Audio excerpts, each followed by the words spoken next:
Let's see. Kevin in Brick, New Jersey, the great WABC. Go. Hi, great one. Yellow, my friend. Go ahead. Hey, I saw you last year at Bark in the Park. Remember me? Do I remember you? Not particularly. I mean, I met 8,000 people there, I think. Oh, yeah, yeah. Well, I met you before. I've talked to you before. All right, my friend, go. Yeah, you said that all of our laws are based on morality. Now, my question is, where do we, I'm not very good on this subject, so I'm just asking you, where do we get morality from, and who is to say that gay marriage is immoral? Well, first of all, I didn't say that. I said that I was disagreeing with the argument in the decision that laws can't be based on morality. I mean, what do you think? What do you think burglary is based on? Let me give you an example. What if somebody's hungry? Their family doesn't have food. Can they break into a grocery store and steal the food? No. Why? Because that's wrong. Why is it wrong? All right, yes, from the Bible. That's why, right? Oh, the Bible. Okay, no, yeah. Maybe so, but as a matter of criminal law, it's wrong because you're taking something that doesn't belong to you.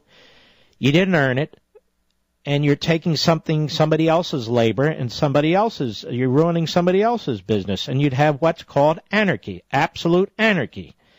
So that's why you can't do that. So you cannot have a functioning society, a civil society, if there's not a general moral basis to it with an understanding about what's right and what's wrong. I'm not talking about close issues. I'm talking about very broad, generally understood issues. Now, your second question is, okay, so of course, if laws aren't about morality, then what the hell are they about?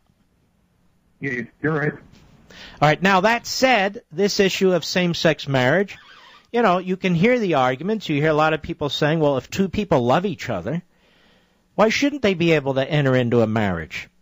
And, here's my attitude about that. First of all, at what level of government are these things going to be decided? Because marriage, in many respects, is a matter that is decided by 99% of the time by state governments.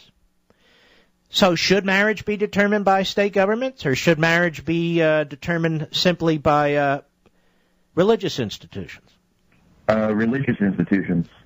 Simply by religious institutions. Yes. So if somebody sets up a church and they say, should polygamy be legal in the country? No. Why not? You're right. And if you're going to outlaw polygamy, doesn't the state need to outlaw polygamy? Yeah. Because if anything goes, then anything goes. See, these issues are far more complicated than liberals and libertarians and others would have you believe. For me, I think there needs to be a moral basis to everything we do. But that said, I think this is a decision that should be occurring in the states under our Constitution, under the 10th Amendment. But that's just me.